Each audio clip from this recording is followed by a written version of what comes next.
All right. We are live. Let's see here. All right. Well, we are live for this discussion all about beer, Bigfoot, and exploration, and all the good things. And we're going to just get right into it. I'm going to give the floor to everybody here to introduce ourselves. My name is Zach Thorne, a New Realm Brewing Company. I'm just here moderating, keeping things moving, keeping everybody in check, yelling at people if they need it. And I'll be feeding you guys some questions and some good stuff throughout the session. Mitch, you want to go next? Yeah, Mitch Steele. I'm the Brewmaster and co-founder at New Realm Brewing Company. And I'm here to talk about beer and how it relates to everything else we're talking about, hopefully.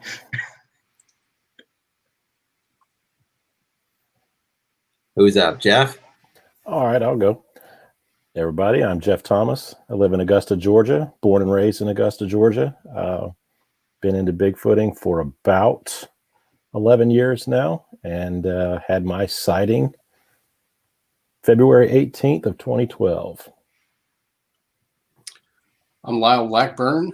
I'm from Texas. I write books about unexplained creatures, legends, and sighting reports, which of course includes things like Bigfoot. I've been on several television shows of that sort and documentaries, and have spent a lot of time myself in the backwoods, mountain swamps, and areas of the southern states in search of strange creatures. And it's something I've always been into my entire life. Awesome. My name's Jason Weaver, and I've been doing this researching, experiencing thing for about 9 or 10 years, I guess. I live in Sewanee, Georgia, about 35 miles northeast of Atlanta. I've been here since 2013, and just glad to be here. Awesome. Thank you guys for being here, and thank you to whomever. We've got 39 live viewers already. We're just getting into it. So fantastic. Thank you all. I want to tee up here. So everybody's got some New Realm beer in hand, and Mitch, I wanted to give you an opportunity to sort of talk about it. We sort of compared who was drinking what earlier, but I figured we just sort of round robin, and you can tell us a little bit about what everybody's got. Yeah, I think we're all drinking something different, maybe. Oh, cool. Yeah, I can talk about each of the beers. I'll start off with Jason's Euphonia Pilsner. That's one of the first beers that we ever brewed at New Realm. I had, before we started New Realm, I had been spending a lot of time in Germany and became a big fan of German Pilsners. And so we tried to do something with that beer to make it very German in character, but also give it a little bit of an American craft feel with the hopping on it. And it's probably one of our most awarded beers. So hopefully you're enjoying it. Very much. And Lyle, what are you drinking? I've got this one. United Craft Lager. Yeah, so that's our crushable lager. That's what we call it anyway. It's a very lightly flavored, lightly hopped lager that is great for warm weather and for those outdoor activities and things like that. It's been a good beer for us, and I think we've won a few awards with this one as well. So, but it's kind of our take on the American lager style, that is the most popular beer style in the world, and this is our version of it. Yeah, it's really good. I mean, this is my first time to have it, and I was right off the bat thought, man, this is a superior beer. It's really good. Thank you very much. Yeah. All right, Jeffrey, what are you drinking? I'm drinking the Pilsner, and I got to tell you, it's. I can see why it's won so many awards, and I'm not saying that just to kiss up or anything. It's actually a really delicious beer. Thank you very much. Very light, very very tasty, flavorful as well, without being overwhelming. It's how a beer should taste. It's how a Pilsner should taste. Awesome, thank you. And Zach, I see you're drinking Juicy Cabra, El Juicy Cabra. So that's a fun beer for us, and I think we're going to get into this a little bit later about our monsters in this series. But that's a double IPA with Amarillo hops, which gives it a really nice fruity character. And It's a big beer, Zach. So you got to stay with us. And I've got Hazy Like a Fox. This is our #1 selling beer. It's a hazy IPA. It's not too intense on the hop burn. It's got a really nice orange juice kind of character in it from the way we add the hops. And like I said, it's our #1 selling beer. We brew a heck of a lot of this. And this one we came out with, I think, about 5 months after we opened. Indeed, and you guys have all of them, so crack into them whenever you are ready. So, like I said, I'll be framing up some questions and comments that come in from our viewers this whole time here. But to sort of get us going, I'm going to keep the ball in your court for just another minute here, Mitch, and really what brings us together beyond the beer is exploration and sort of exploring the unknown. And I think that means something a little bit differently to each of us. But Mitch, I was curious what that means to you from a beer and a brewing perspective, and really from just entering this new realm of starting your own brewery, and how that, I guess, word exploration has kind of shaped a lot of things for you. Yeah, when we started New Realm, we were all three of us had been veterans of the beer industry for a long time, and when Bob and Carrie's our CEO and Bob's our chief marketing and sales officer, when they reached out to me about joining them on this project, as we talked about it, we wanted to make sure that we were very focused on innovation, and innovation means doing things that are out of your box, and out of your comfort zone. And so we've made it a real effort to do that. I was with a brewery called Stone Brewing out in Southern California for 10 years. And I think, the way we addressed exploring was how we trialed new hop varieties and new beer flavors, and how we tried to mix the tradition with the new, and put interesting twists on traditional beer styles, and just kind of do things that hadn't been done before. And I've certainly carried that approach over to New Realm. We're doing some things that I never thought I would do. The fact that we're doing a beer like United Craft Lager, the Pilsner has been a labor of love for mine for a long time, and I'm so happy I was able to do it. And, we just never rest on our laurels. We're always looking at new hop varieties, the breeding programs. We've done some beers with experimental hops, and, and now we're doing some non-beer beverages as well, which is really out of my comfort zone. But we're doing a pretty good job, with making seltzers and things like that. And they're doing well. So it's been a challenge, a fun challenge for me. That's awesome. And so, from there, unless you guys had any other sort of thoughts, I really wanted to just, we're all here talking about beer and exploration, but it's really Bigfoot that brings us together. And though I'm drinking the El Juicy Cabra, it's from our same line of beers that we have a Jack Squatch beer, and that was sort of the original idea was, could we lure out Bigfoot with craft beer?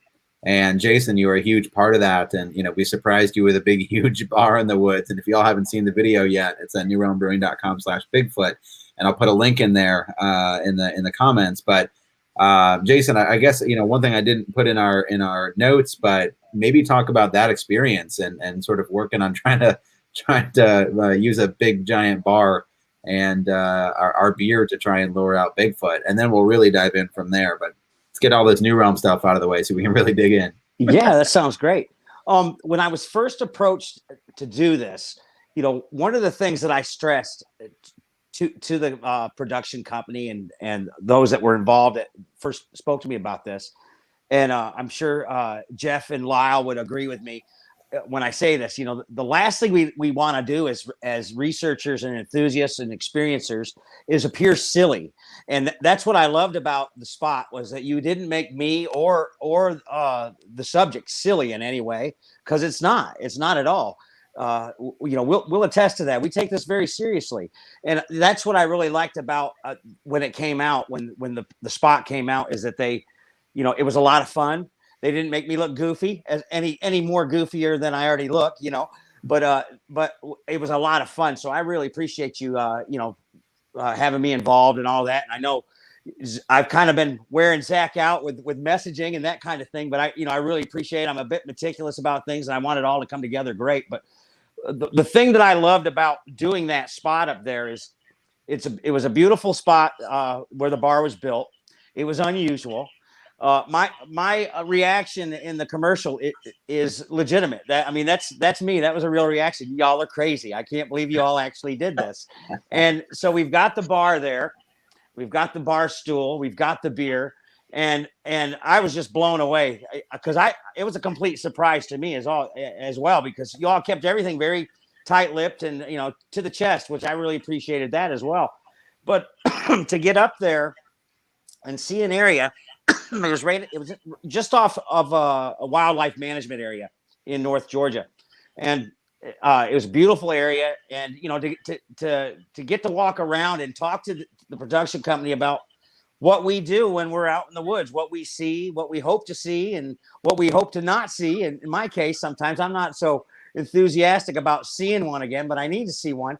But what I liked about that area was that I could explain what I needed to say, and they took everything that I had to say, and they took the importance of being open-minded and that kind of thing, and applied it to the spot.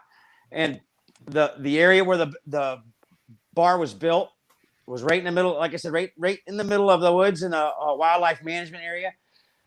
They were like, what kind of evidence can you see in the woods? And I'm in an area I've never been in before, and I'm looking around and I'm like, well, I can't really see anything around here. I don't know the area, but we'd march around a little bit and they'd do a little bit of filming.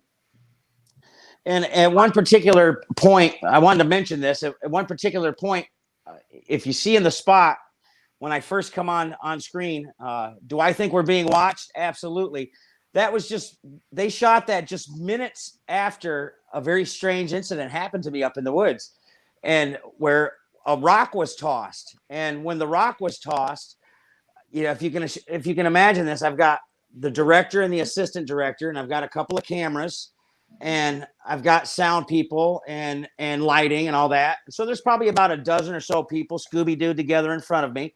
And then behind them are various assistants and that kind of thing, probably 20 or so other people behind them, 30 feet or better. And as the director is asking me questions, I'm looking at him answering the questions, but I'm not looking directly at the camera. And the director's eyes got very big. And when his eyes got big, I turned around to see what he was looking at. And just to catch a rock the size of a cantaloupe, okay, hit the ground and roll 2 or 3 feet. So, the first thing I tried real hard not to do is have an underwear changing moment, okay, because, it happens. The next thing I do is I get real serious and I look at these guys and I'm like, look, I can understand trying to get natural reactions to things. I have no problem with that. But did you guys do that? Because if you're messing with me, I'm not going to be very happy about it. And they were all just as like, oh, no, and so we did a little bit more filming, and then the sun was coming down and started to pack up. And those guys packed up fast. I mean, fast. And I took note of that because I'm looking for somebody to snicker and, because, I'm concerned because, I got a little bit of fear, and I'm in an area I've never been before. And to be looking all around for something and not, because there's, Jeff would attest and Lyle would attest, when you look for sign in the woods, there truly are signs that you can find in the woods, and to be just dropped off in an area and try to find something. So, as you see me, I banter along, showing them kind of what things look like. But when that rock dropped, I realized that something else is going on here. Okay. And so it was very interesting. I don't know if I danced around your question enough or whatnot, but it's a very interesting area, and I'm eager to get back up there.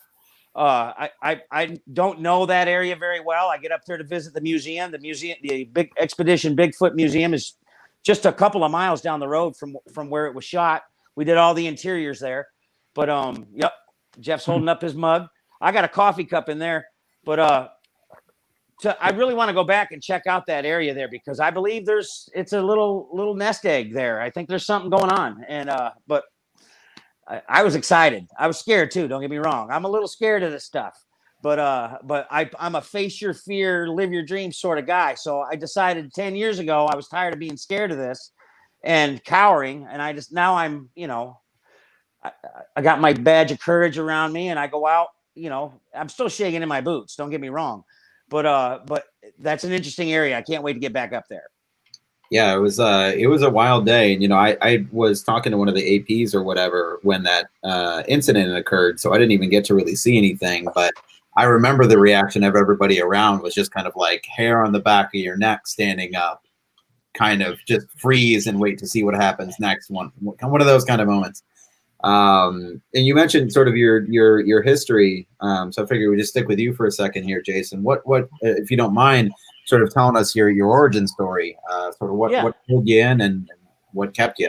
Yeah, I'm originally from upstate New York. I grew up in a little town. I grew up outside of town, of course, but it's a little town called Sasquatch Harbor, New York. And Sasquatch it's always been a kind of history's best kept secret.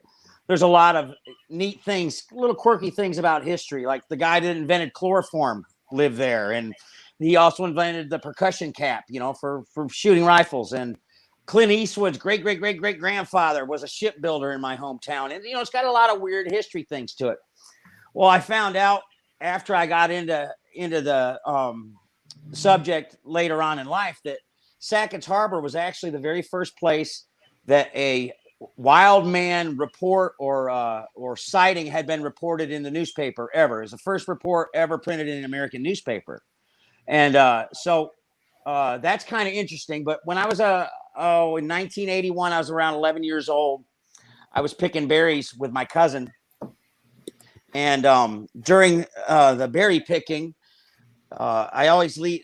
I've told this story several times, but I don't know if anybody has picked blackberries. But when you're a kid picking blackberries, usually it's one in the bowl, two in the mouth. One in the bowl, two in the mouth. You're eating and and my cousin and I were working our way around this berry bush. And my cousin is a couple years younger than me, and he was to my left picking. And he started to have a kind of a meltdown. If you can imagine a little kid standing there going, I want to go home. I want to go home. I want to go home. It's kind of like that. And he was my step cousin. I didn't know him real well. His mother married my mother's brother. So I say a step cousin, but we didn't grow up together and I didn't really know him that well. And so we were picking berries together, but he started having this meltdown and he dropped his berry bowl and he ran behind me and ran back, caught the trail to our tractor road. This was down in the woods on our farm. And he barreled out of there. And I thought, what a weird kid, more berries for me. And so I proceeded to pick berries. And as I'm picking along on this thicket, if you've ever picked blackberries, they've got thorns and everything in the briars. And when you're picking, if you see a cluster and it has ripe berries in the cluster, you reach your hand in there and you pull them down with your fingers like this, and the ripe ones will fall into your hand. And if they're not ripe, they'll stay on the bush. So when you're reaching in there to go after a cluster of berries, you're pulling the cluster down into your hands, but you got your eyes on the next cluster. Okay. So you know where you're going to move next. So this is what I was doing. I was picking and I'm eating and that kind of thing. And I hear a whistle to my right. I'm a terrible whistler when I do this, but kind of I can't whistle. So bear with me. Real loud. And it caught my attention and I looked into that direction, and that was towards the direction that Jerry had ran. And I went, knock it off, or I know that's you, that kind of thing. And proceeded to keep picking berries. And as I said, I'm reaching into berry thickets and I'm picking clusters of berries, and I hear the whistle again. And I had my eye on a cluster and I heard the whistle and I turned to my right and I'm sticking my hand into the berry thicket. And when I stuck my hand into the berry thicket, I touch hair. And so I pull my hand back real quick and I step back for a minute. And as I've said before, I've touched a lot of things picking berries. I've touched snakes, and I've touched birds. I've put my hand right into bird nests, touched baby birds. I've touched all, not meaning to, but just reaching your hand. And I had never touched hair before. So my hand drew back, and I stepped back from the bush, and I see this black figure in the berry thicket. And I'm looking at him, and the berry thicket kind of thinned out on the end of it. So as I'm trying to look around to get an idea of what it is that I'm looking at, I can see the creature, but I can't figure out what it is. And so I'm looking, and every time I turn my head to try to figure out where his head should be, he would push his head deeper into the berry thicket. So I happen to look down, and I see his right foot. I see the 3 outside toes on his right foot and his ankle bone. And then I work up with my eyes, and I get a little weepy. It's because it's like I go right back to the time that it happened. But I see where his thigh and his calf muscle are squeezed together, and I see his arm and his shoulder and all of this here. I don't see a neck or anything. I just see a big massive thing here. And when I saw the toes, they look like human toes. And then as I see the toes, and as I'm following up his body, I'm realizing what it is that I'm seeing. And all the wind leaves my body. I can't breathe. I'm frozen. I wet my pants. I'm not proud, but I did. I wet my pants, and I couldn't move. And my fight or flight mechanism finally kicked in. I dropped my berry bowl, and I hightailed it out of the woods and ran up the trail caught the tractor road back to my house, and told my parents what I saw. And of course, my parents are very pragmatic. They grew up during the Depression, and I say it like this: my parents they're realists. Their idea of monsters is hunger and Hitler. They to talk about some, that I'm trying to tell them that I see King Kong in my backyard, and they're like, no, you didn't. You saw a deer, or you saw a dog. It's probably a dog, or it's probably one of the neighbor kids messing with you. I don't know any neighbor kids in my neighborhood that had bear suits. This thing was covered in hair, and so I was traumatized by it, and I faced a fear after 30 years. I mean, my whole life would I would live my life trying to stay as far away from the woods as I could. I grew up on a farm as a country kid. I used to track rabbits and hunt squirrels and play Davy Crockett in the woods. All that stopped, and I didn't do anything like that. I didn't go camping. I tried to do everything I could to avoid being by myself, or an opportunity to be alone in the woods. I wouldn't do it anymore. So that's my story right there. Wow. I was right. I have heard that story probably 3 or 4 times, and it gives me chills every time, Jason. Yeah. Well, it does me too.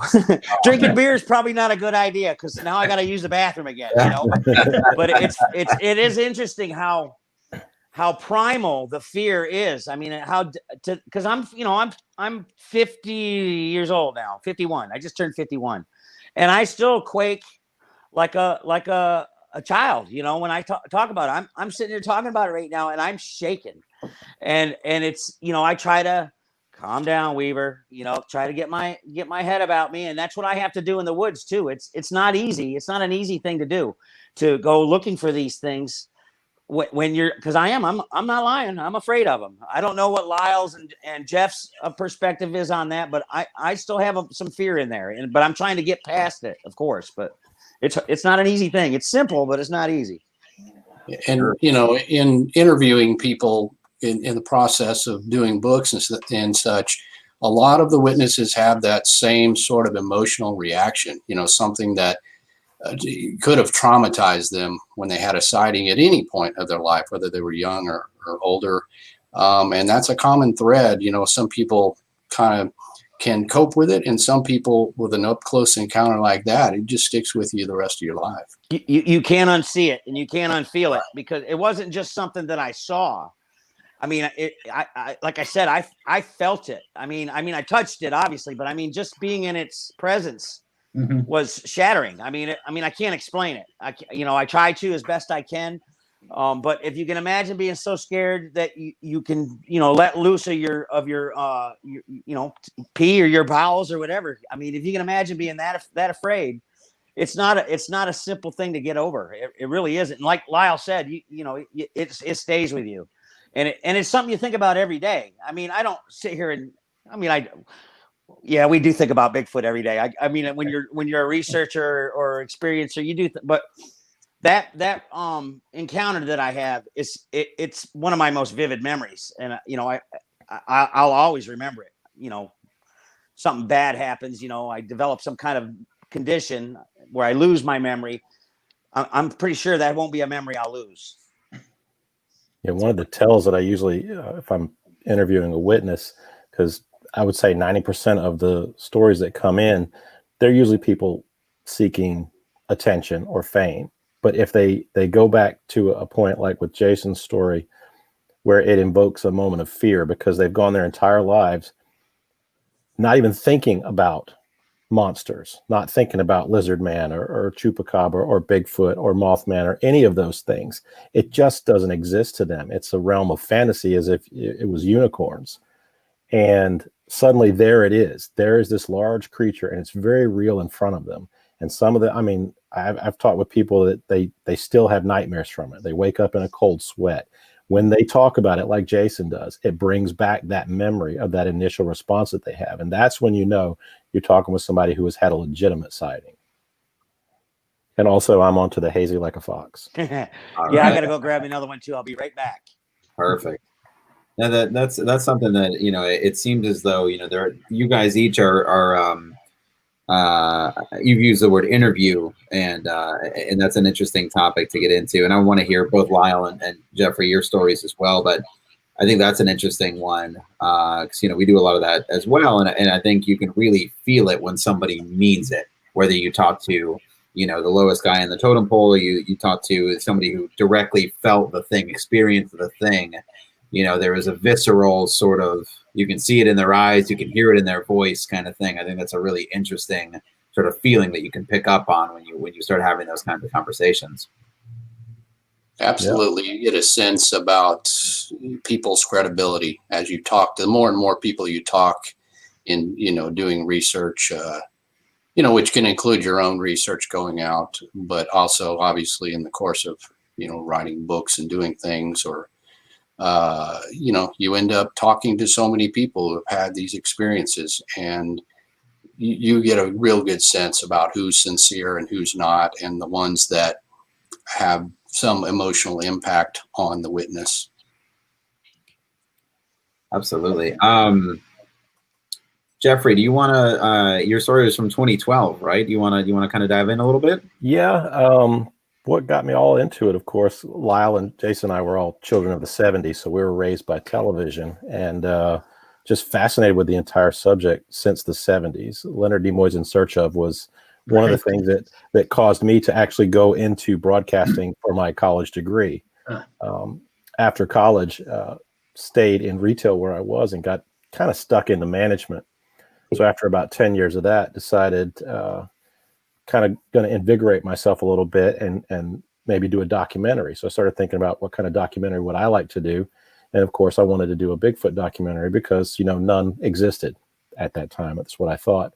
There were no Bigfoot documentaries. There were no Bigfoot sightings or anything like that. So I was going to put together a team and go to the Pacific Northwest, where the only place Bigfoot exists is in the Pacific Northwest, of course, because that's the famous 1967 Patterson-Gimlin film. And told myself I was going to do research for a year and try and gain money and put a team together to put the movie together. And it took about a week of research before I realized that I didn't have to go anywhere. I had sightings right here in Georgia. Luckily, I found the BFRO's website first, which was a great starting point for county by county, city and town sightings. And once you start reading the reports, you start seeing similarities. Like Lyle says, the famous Boggy Creek line, they always travel the creeks. So when you're looking at a location, you want to go and check it out. Is there a creek there? Is there a running source of water there? And kind of scrapped the documentary idea because I found out there were plenty of documentaries out there. There were plenty of books written out there, and just instantly became a Bigfoot researcher after that. You completely and totally look at the woods a different way the second you realize that it is a legitimate thing. I was 99.9% sure they existed, but I wanted to be 100% sure they existed. Kind of luckily and unluckily at the same time, I was unemployed. So I was basically a full-time Bigfooter in all of 2010, and had a squatching partner here that was willing to go out anytime. And, I just would hop in his truck and we would go anywhere south of Augusta, go up to the North Georgia mountains, go camping. And my goal at that time was not to really prove it to the world. I don't care whether or not anyone else believes in Bigfoot or not. My goal was to prove it to myself. I needed to have that sighting. And as much Bigfooting as we did, turns out it was just the one day that we were not technically Bigfooting that I had a sighting.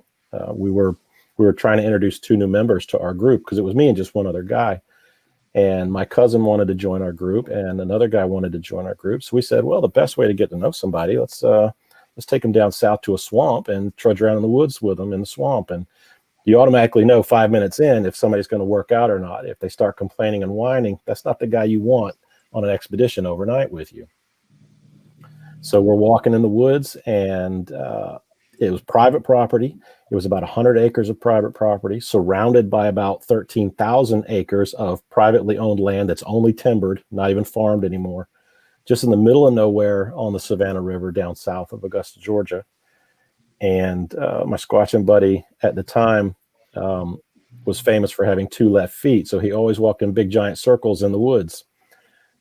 And so we had never been to the tip of this private property we were on. It was in kind of, the river made an omega shape. So it made a peninsula of the property. And we had never made it to the tip because we'd always been run out by hogs, or weather would run us out, or it would just be too hot. Well, this was in February, so we had no excuse. It was a very pleasant February day at the time, I remember, because we came across a snake in the woods in February in Georgia, which was highly unusual. But we came to the river, and my buddy was like, okay, we finally made it to the tip. And at that time I had a portable GPS with me, and I pulled it out and said, no, your 2 left feet have, done you wrong again, because we ended up way on the right side of the peninsula. So being in front of 2 new guys, he was a little insulted by that. And he said, well, which way is the tip? And I pointed straight, just go straight that way. And he took off. And it was fortunate because he kind of left us behind. It was me and my buddy Sandy and my cousin. And so we were headed towards the tip of this peninsula. And the way my buddy and I would communicate with one another is we would do wood knocks in the woods if we got separated. He had a very distinctive wood knocker. It was a post hole digger replacement post. He made a very distinct sound, and he started wood knocking. But I could tell as his wood knocks were going that he wasn't stopping and waiting on us. He was continuing on. So what ended up happening was his 2 left feet started curving to the left instead of to the right, and we were headed towards a peninsula. Now down there, it's the river floods constantly, so there's no old growth down there. All the trees are very young. So vines grow up the trees. They overweight the top of the trees. The top of the trees fall down, and it makes this almost like a natural fence of vines and trees. And so we could see the trees were starting to clear up. I knew we were coming close to the river, but I could see sky beyond. But we came across this natural fence barrier and had to crawl through. And my cousin was right behind me. And then Sandy, who's actually a really big guy, was right behind him. And I stood up and I saw my squatching partner about 30 yards ahead of me. He was wearing a black shirt. He's got black hair and his back was to me. But that's when I stopped. That wasn't my squatching partner, because my squatching partner is not 7.5 feet tall. And that wasn't a black shirt. It was nothing but hair. And I saw it from about mid-back up with its back turned to me. Its back was turned to me because immediately upon saying, that's not my squatching partner, I heard my squatching partner do a wood knock, probably about several hundred yards away. He was nowhere near us. We had kind of triangulated around this creature. And it was focused on my squatching partner because he kept wood knocking. And so it was laser focused on him and less worried about us. My cousin was standing right behind me and saw exactly what I saw. So for about 3 seconds, we saw the back of this thing, walked away from us, and here we are, almost like a cartoon, trying to run towards it to get a better view and going nowhere. Feet moving nowhere. Vines holding us up. Mother Nature grabbing you like we're in the Addams Family. And this thing's just casually walking away from us. Just after that, we could hear it walking away, got into the area where it was actually very cleared out, almost meticulously so. And that's when the smell hit us. We all smelled it. And my squatching buddy comes back, and turns out he thought we were walking right behind him. It had walked right behind him, and he did not turn around. Otherwise, he could have had a face-to-face with the very creature. The weird part about the sighting was we never admitted that we just saw a Bigfoot. We never even talked about it. Here we are, 4 potential Bigfoot researchers in the woods. We should have been tearing this place apart, looking for hair samples, looking for this and that. We took a few pictures and then just said, well, I guess it's time to go home. And then we did. And it was on the way home that my cousin was in my Jeep with me, and we were driving home. And it occurred to me, I said, did we just see a Bigfoot today? And that's when we started piecing together everything that happened. We went back later. We both did our sighting, our finding Bigfoot sighting. How tall would you say it is? And we both agreed it was about 7.5 feet tall. We were about 30 yards away from it. We all agreed what the smell was like, very consistent. And the best part about it was my cousin, it was his first day ever. And so when people talk about what's Bigfooting like and everything, this was my cousin's very first day doing anything of Bigfoot, and he had a sighting. So I told him, just go ahead and quit. It's never going to get any better. It's like a hit record. I'm done. It's just, you got your hit, walk away with it. It's never going to get any better. Wow. That's pretty wild. And you mentioned the stench, and a few minutes ago we had somebody ask this question, and maybe you guys could each elaborate on it. It seems like there's a pretty consistent answer to this question, or maybe a couple of answers to this question, but you guys can see it there. The stench is usually described as being kind of a musky or skunky odor, very strong, repulsive kind of odor. And that's one thing that gives the term skunk ape, which is well known in Florida and even into Georgia. A lot of locals there would just refer to any sort of ape-like creature as a skunk ape and not a Bigfoot. And if you look back in historically, articles, old newspaper articles and such from those southern areas would, use those terms rather than Bigfoot. Bigfoot was sort of a Pacific Northwest. Now we sort of, universalized the term Bigfoot. But this odor is something that not every person who has a sighting says they smell it, but oftentimes they do. And of course, this could be, animals have defenses and warning signs, and it could be something they choose to emit, or some of them do. Or, if you live in a Florida swamp, they may just be extra smelly. Those environments. So it's hard to say what it is, but it's certainly something that's common to a lot of the sightings. I've always told folks, because everybody asks, well, what did it smell like? And we actually found an area nearby that had a light divot that had the strongest smell. We figured that's probably where it was resting when we came upon it. Large gorillas actually have a fear response. They can release a very powerful, pungent musk. Large primates can, as a signal to the rest of their family group or tribe, that danger is near if they can't orally communicate to one another. My hypothesis was that this is part of that. Now, down in Florida, of course, where it never gets cold, they're always going to stink. I mean, it's basically homeless times 10. They never shower, they never bathe or anything.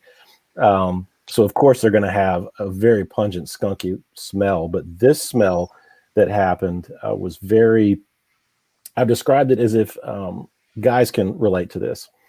You've gotten up in the middle of the night to go pee, and you didn't want to wake anybody up, so you didn't flush the toilet. and then you went on vacation for a week and came back, Happens and your all. pee is still in the toilet. College days, it happened a lot. That's what it smelled like, a very pungent ammonia-like smell with a little bit of muskiness and a little bit of BO, and just blend it all together. And the entire area just reeked of that smell. Yeah, I hit this. We camp at this place just south of Atlanta, a little bit, an hour or so south of Atlanta, and this area is very active. And they come right into they'll come right into the camp, and they did something to the grass behind the area of my tent. I was kind of camped in the brush, but there was high grass behind it, and it smelled like a couple of horses had just peed to beat the band right there behind my tent. It was horrible. Like Jeff said, just imagine peeing and then going on vacation for a week. That's what horses smell like. Exactly. And that's what this smelled like. And now we have plenty of horse trails around that area where we camp, but not where we put our tents and stuff. The horses are never up there, but something was up there, and they let us know too, because it was terrible. Wow. Well, Lyle, before we jump into at least one of your stories, I'm sure you could tell us a lot, but I figure this is a good prompt for you to show us what you showed us before there. Got a question: how big does a foot have to be? Right. I mean, it doesn't have the name Bigfoot for nothing. So this is a very well-known and sort of famous cast among Bigfooters.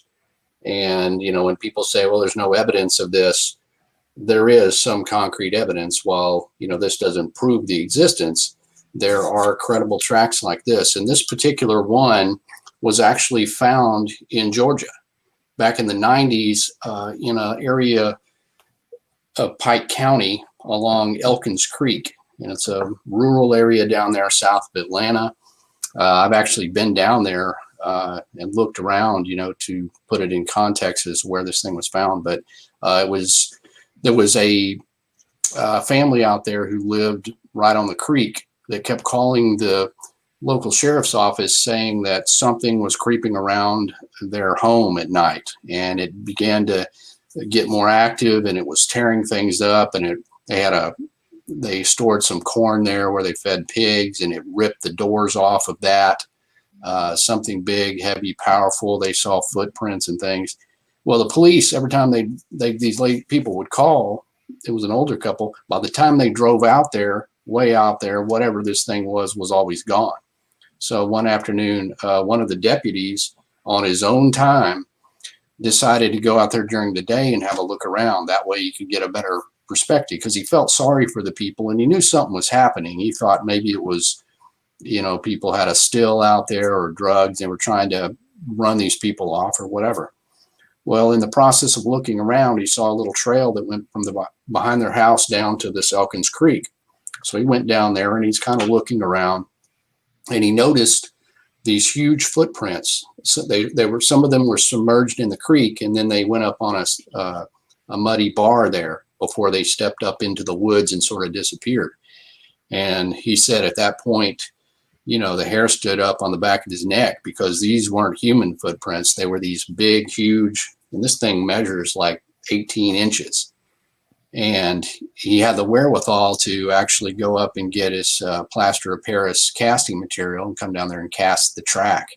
And he wasn't a Bigfoot researcher or anything of that nature. So he just sort of had the cast, and he moved from that police district to another one.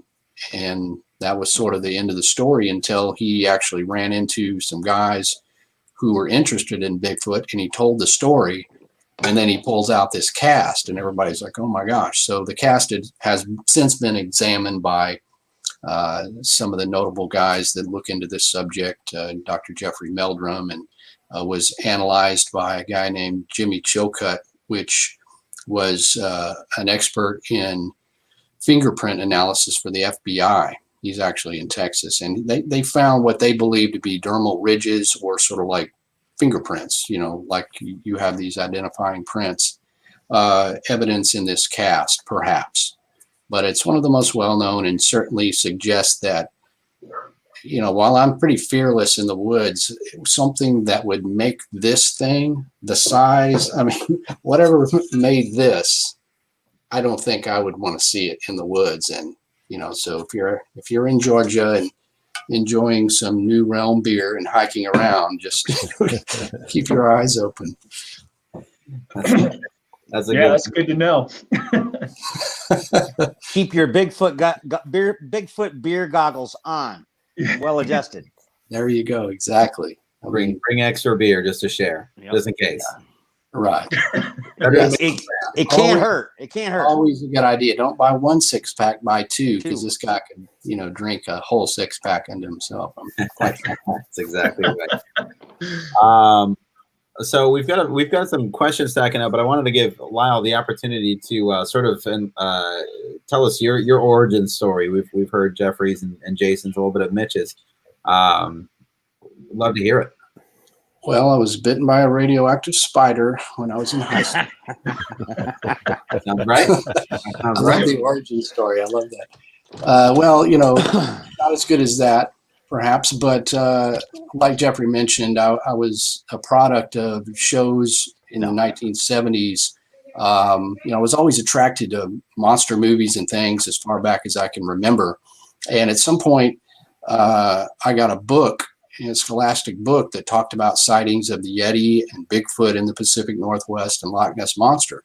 And I'm thinking, wow, you mean, I knew Frankenstein was a guy in a mask, but I'm thinking this is like quote unquote monsters that could be living, in our world.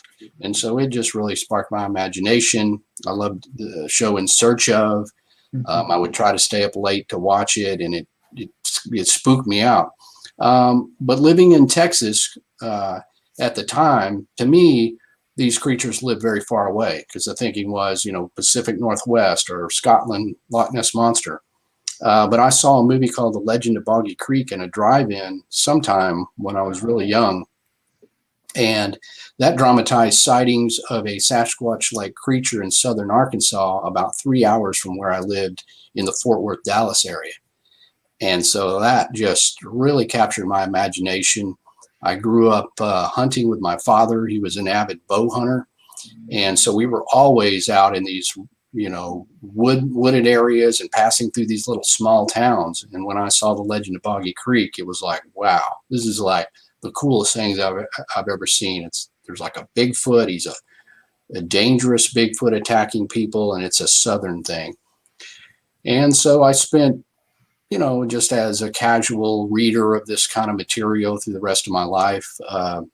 And I've been a musician for years and traveled and toured around the world. And I would always be reading a Bigfoot book on the tour bus. And they're always like, why do you keep reading these books? And later just got the urge to write a book myself. I had spent time writing for music magazines, and I wrote for a horror magazine called Rue Morgue. And I thought, what is my favorite subject? I thought, The Legend of Boggy Creek, Bigfoot, Southern Bigfoot. So I just set about more than a decade ago to start researching that.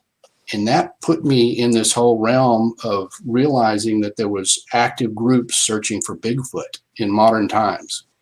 And they weren't just going in, in the Pacific Northwest or wherever. They were going in Texas and Arkansas, Georgia, all these places.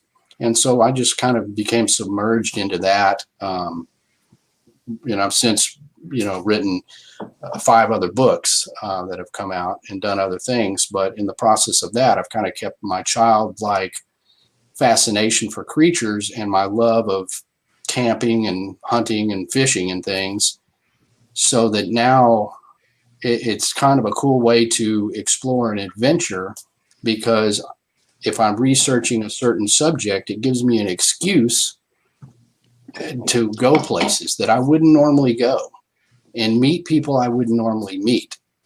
Interesting people with really cool, crazy stories. And, like we've been talking about, like Jason with, meeting somebody like that, hearing their story. It's just a lot of fun. And, I've made that into quote unquote work. which is great. But I've never had a sighting myself, although things have happened. There's been situations where something was howling, something was following us. One time in Florida, I was in the Ocala National Forest, and something sounded like it was hitting on a can. And I plunged into the woods pell-mell with a flashlight, and whatever this thing was running. It was big. It sounded like it was on two legs, certainly moving a lot faster than a bear or something, the way it ran. And it just remained one step ahead of me. I ran and I kept running and looking, and it would keep running. Finally, I'm like, I'm going to get lost, so I got to turn around. But that's the thing. These things are elusive. It's not as easy to go out and find. Even if you have activity, it's not so easy to have that sighting. It's like winning the lotto, I guess. And most people who have a sighting aren't really looking to have a sighting.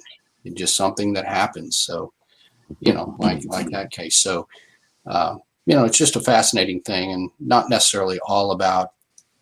I'm not about proving Bigfoot. I love the stories, the context, the history, and the exciting adventure of exploration, keeping your mind open that we may not know everything there is that exists in the world. You've got to keep that kind of mentality that, makes things possible. If you don't believe there could be something out there, then we'll never find it. Or you don't believe you can invent the next thing, well, you probably won't. So it's kind of something that is inspiring to me to keep some mystery in the world. Well said. We have two authors on the chat right now. Thank you for sharing. Thank you guys all for sharing. I was going to jump in really quick here, and I had a question I was going to jump in. How's that United? It's really good. I'm about to switch over to... Yeah, Mitch, I'll flat out tell you, I'm not a fan of IPAs. I've never been that guy. This is delicious. This is an IPA I can actually drink, because I'm not. Anybody goes out and this is delicious. It's got the fruity notes to it and everything, but it's just, it's very good. Well done. Bigfoot approved, right? Bigfoot approved. That's the one that we send Jason out into the woods with. Yeah, sure is. Yep. Yeah, And I'm on the United right now. This is, like you said, this is a crusher. This is good lawn mowing beer right here. Yeah. Do the front lawn, drink a beer. Do the back lawn, drink a beer. This is it right here. Yeah. I mean, I live in Texas, so it's hot here a lot, and some of the beers I enjoy are the kind of the lighter ones, simply because it goes well with warm weather. When I used to tour, I was always just sort of I didn't know, before there was a lot of craft beers, I was somebody who, there's Coors Light and Miller Lite. My uncle works for Miller Brewing Company and has all his life, and then when I started touring as a musician, I find myself in London and places like that, and they're like, here's a real beer. And then I realized, wow, there is any number of flavors here and different bodies and ingredients. And that's when my appreciation for the craft of beer, bloomed, because, now I was exposed to these places in the world that I would have never tried their beer had I not been there. So it's great that over the years, America has kind of picked that up with the microbreweries and things like that. Because now, these beers can compete with any in the world, in my opinion. It's Mitch, London is that's a part of your origin story with beer too, right? Yeah, I spent a lot of time in London. Anywhere from, over the last 15 years, I've been to London probably a dozen times. And, I was researching a book on historical India Pale Ale, which, the origins of that beer are 1700s and 1800s England. So Fortunately, I was working for a company that believed in this project, and they funded these research trips that I did along with the president of the company, and got to really tool around England and learn a lot about beer history. It was really cool. Wow, that's awesome. So we've mentioned music a couple of times. So normally on these sessions, we actually either Mitch will make it or we'll make it with our collaborator. We'll make a playlist on Spotify for these sessions normally. And I know, Jason, you're into music. Lyle, you've said you're a touring musician. Jeffrey, I assume maybe music has crossed through those headphones. Actually, one of my hobbies, I do concerts here locally, and we put on a few of the big concerts here. So, Nice. Though not a musician myself, I've actually I've done some pretty cool things with some pretty excellent rock stars in my day. So Nice. That's awesome. So I'm going to ask you guys, and this is just, we'll get into a couple of questions. We got about 20 minutes here left, or a little less than. All right, so we're gonna put together our Squatch and our Bigfoot hunting playlist. Who's the one artist that you're gonna each contribute? You do one artist or one song if you want to get real specific. But let's go maybe one artist. If you got one song, that's great. But let's round robin it. Mitch, who do you got? Blue Oyster Cult. Blue Oyster Cult. Yeah. Okay.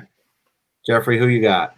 I'm gonna say Mastodon, just because they're Atlanta boys and they're Bigfoot fanboys as well. Nice. Didn't know that. Okay. Without mentioning my own band, who is also on Spotify and just released a new album, I will mention a band that I can't hear you. cryptid related, called All Hail. Can you guys hear me? Okay. Yeah. Yeah, we Okay, can there hear we you. We need to. Yeah. There's a band called. Did anybody All, ask me what song I want to contribute? You're next. You're next. All Hail the Yeti. Okay. Wow. I don't know them. Can you hear me? Yes. Lord Huron, Meet Me in the Woods, I think it's called. That's a great song. Put that on the soundtrack. All right. All right. I mean, I'm going to go with the entire Meatloaf Bat Out of Hell album, because I feel like if I'm seeing Bigfoot or Sasquatch, I'm going to be like a bat out of hell. I just feel like that's where my natural gut reaction is going to be. All right. So let's get into, let's see here. Let's get into a couple of questions. All right, and really in any order here, we're really on the Q&A section, but take it away if anybody has any opinions. I don't know about any outings organized for the Appalachian Trail, but I did interview a witness who had a sighting right there where it begins. The entrance point is around Springer, Georgia, I believe, and this guy had a horrifying experience as he had taken 6 months off of work and was going to do the entire Appalachian Trail, and he was from California, and one Sunday he did the ascending trail, which is hard enough just to get to the trail. It sounded like a lot of work right there, but when he got up there, he was the only one on the trail, and within a short period of time a tree was knocked over, and he said he saw this huge hairy creature standing there looking at him. And you can imagine how scary that was. Nobody was on that trail, so he had to hightail it up. He just had to continue on and go to a place where there were people coming onto the trail. But that's certainly a great place, the Appalachian foothills that spill down into Georgia and those southern areas. If you go out there and just take a look around, you can imagine that something of a small population could certainly survive up there, relatively unknown. Of course, there's plenty of bears that are out there, and if you consider Sasquatch populations would be considerably less than bears, your chances of seeing them are few and far between, but they could certainly be out there in the Appalachians. So that's a good area. Yeah, one of the starting points for for the Appalachian Trail. One of the best places to start. It's in an area called Blood Mountain. Now, it's so called because of the Native American wars that used to happen there, but it doesn't help if you're going out to start on the Appalachian Trail and you're doing a solo trip and you're walking across a mountain called Blood Mountain. It's one of the areas where I've actually had a severe case of GTFO. I was going to an area. My GPS took me on this Forest Service road instead of taking me the long way around to get to the camping area where we were supposed to go. And lo and behold, I'm on a single lane road, and to the right of me is nothing but straight downhill, and to the left of me is nothing but straight uphill. And then there's 6 trees across the road, and I'm in the cloud line up at elevation. And I had to open up the back of my Jeep and drive in reverse on a very tight single lane road for about a mile before I could turn around. And something about it up there just told me, you don't belong here, get out. And like Lyle, I have very little fear in the woods. I've come across plenty of bear. The area where I had my sighting is covered in hogs. We've been chased out of the woods by hogs. Coyotes, I've been outnumbered by coyotes.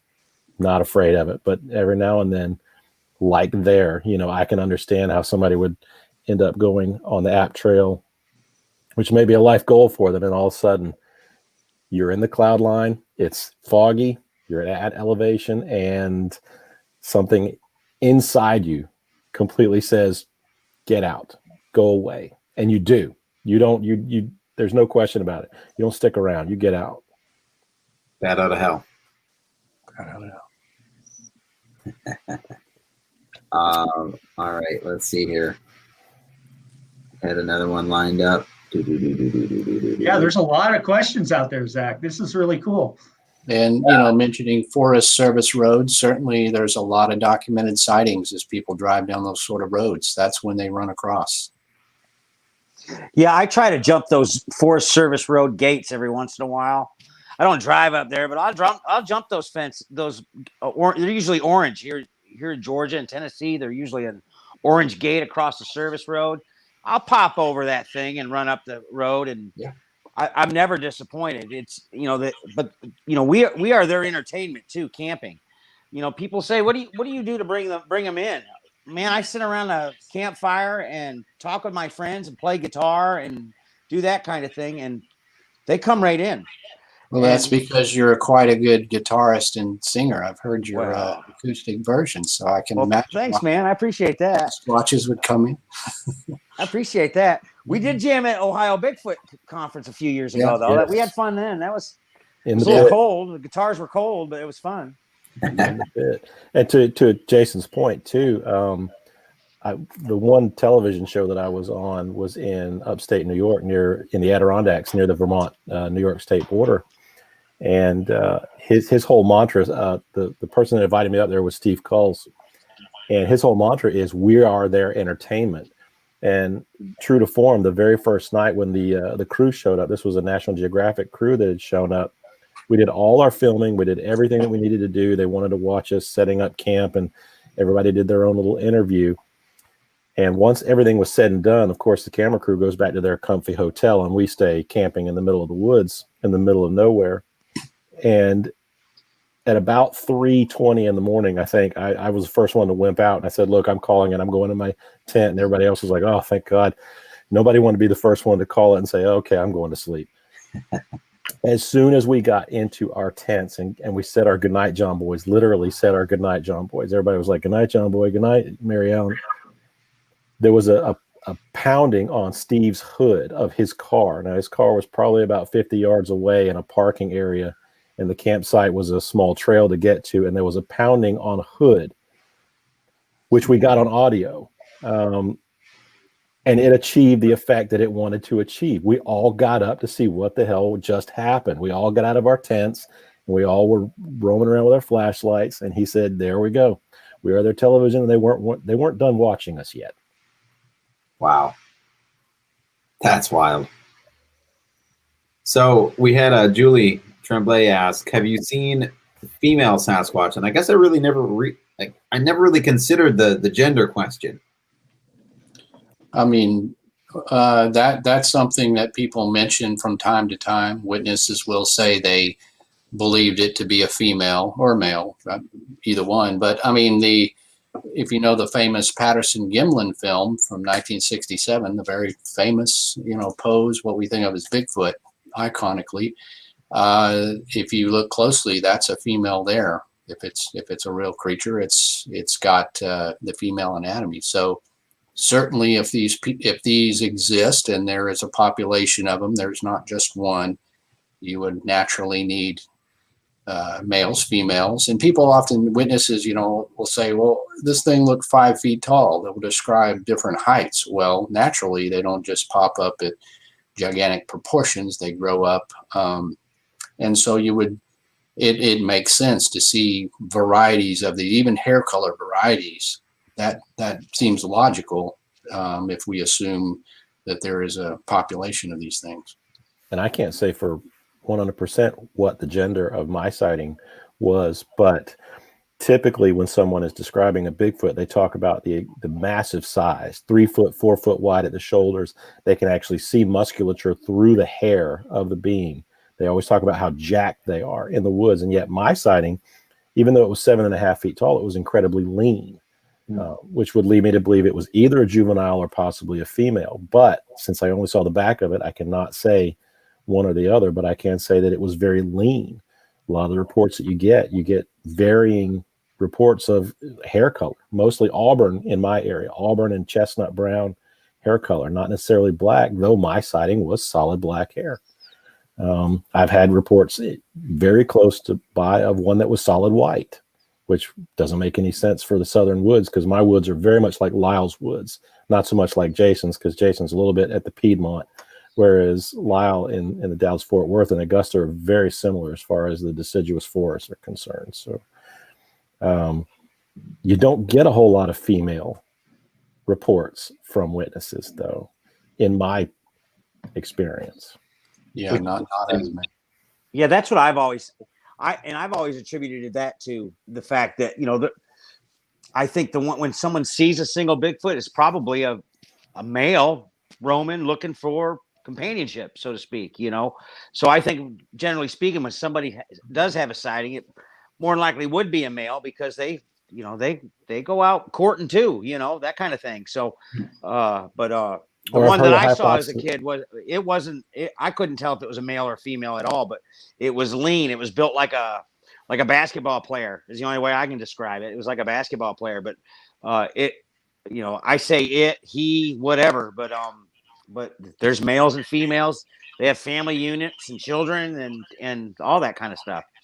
Yeah, as our colleague here, Ron Bowles, he's a BFRO guy out of Missouri. He points out that males could serve as a distraction so the females and the young could get away, which makes very much sense at the way the animal world could operate.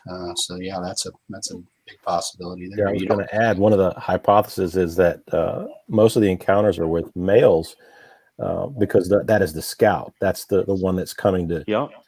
Basically, when you arrive at a campground or you arrive at a park or you arrive at a hiking trail, they know you're there before you do. I've always described it to people as when you're at home, when the UPS guy pulls up in front of your house because you see the truck, or when the religious walkers are walking down the street and you see them coming up the driveway and you hide behind the couch and ignore them. It's the same thing with them in the woods. They know you've come into the woods. So if you have an encounter, it's usually a male scout while the rest of the family or tribe stays in the background protected. And then if there's any issue where it looks like you might end up discovering them, that's when you possibly get intimidation like rock throwing that happened with Jason. Or if you're disturbing dinner, you get rock throwing. Hey, or you're near children, or you're near their young. Yeah. You're near my young. It's time for you to go. Yep. You're disturbing my dinner. It's time for you to go. What do you guys think about this one here? Well, there are times when people report sightings of Bigfoot in conjunction with UFO sightings, but 99% of the Bigfoot sightings have no correlating UFO sighting. And even if you saw these two things together, could we even say they're related, or are they simply coincidental. So, I mean, that's certainly a theory that people throw around, that Bigfoots are extraterrestrials, but I just don't see it in the everyday interviewing of people. If everybody said, look, I saw this weird light and then I saw a Bigfoot, okay. But it's just not a common thing. I read a story once years ago where a woman had called the police saying that she had something strange out behind her house. Now, this was like early to mid 60s. And when the cops came to take the report from this woman, she described that a UFO landed in the cornfield behind her house, and that she looked in a portal or a window on this craft and saw a Bigfoot sitting in a seat with a seatbelt on. Now, that's the only thing I've ever heard as far as correlation between these two different subjects. Some people say they've seen Bigfoot around Mount Shasta, and there's a lot of UFO activity going on, but I've never seen the two in one place. And not that I matter, but I do find that one story interesting. That's the only story I've ever read of a correlation between, especially somebody that's not influenced by, media and that kind of thing, to state that she saw a Bigfoot sitting in a seat with a seatbelt on. This is, pre-Star Wars days of Chewbacca and that kind of thing. But I always found that story interesting. I don't remember where I read it. I think maybe it might have been Bobby Short's website. Maybe she had a ton of stories on there. It might have been on there. But that's the only thing I've ever seen as far as any kind of correlation. Now, there's UFOs, there's orbs. I mean, we can get into all sorts of things. A lot of orb activity has been known to happen. What's an orb? A big ball of light. Is it a big ball of light or a little ball of light? It's whatever your perspective might be. But I've never had any kind of activity as far as the two of them being, correlating or anything like that myself personally. I was on an expedition one time, and I think it was probably 2011, where we had set up two people in the woods at about 4 p.m. and they were in ghillie suits, and we buried them in the leaf litter just around this field. And it was on top of this giant knob in North Georgia. They stayed there, and we didn't come back out till about 11 o'clock that night. And we did a little drum circle in the middle of the field to see if we could attract anything in, while they were safely hidden with night vision goggles to watch the woods around us to see if we drew anything in. And the only thing they saw were orbs through the night vision goggles that would coming down through the trees. That's the only relation that I know of UFO to Bigfoot related, because we were in an area that was rife with activity. Turns out the only activity we had was back at camp later that night. But orbs, me personally, I've never talked to a witness who has had a UFO type story that also had a Bigfoot sighting along with it.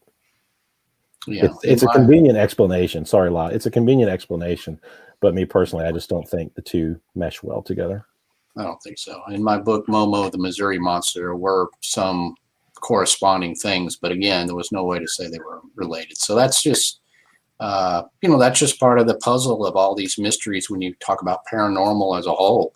How do they relate together? Are they related together, or orbs and all these things? It's just a mystery that we're really no closer to solving than we were when Patterson-Gimlin filmed the Bigfoot in 1967. So. Yep. Yeah, I had a Native American First Nations elder say to me once, he was really instrumental in helping me get into this subject, to face my fears. And one of the things that he said was, he said, Jason, UFOs, Bigfoot, the paranormal, they're all part of man's great truth. And I'm like, man, that's awesome. It gets me no further down the road, but it's awesome what he said, but that's what it is. It's all part of our great truth, whatever that might be. Who knows? We may never know, Mm-hmm. But the exploring, it's the fun part for me. Right. That's, fun and informative and fear devouring, hopefully, because I'm a lot further along today than I was 10 years ago. If you had told me 10 years ago, in 10 years, you're going to be on a live stream discussing Bigfoot, I'd be like, you're out of your mind. There ain't no way. So, who's to say what might happen?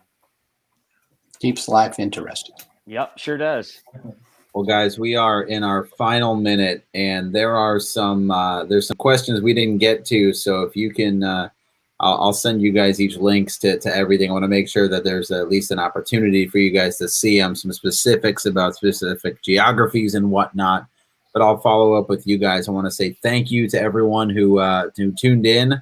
Thank you, Mitch. Thank you, Jason, Jeff, and Lyle. Really appreciate you guys being a part of this. And cheers to exploration. Cheers to searching for something new. And cheers to you guys. Thank you very much.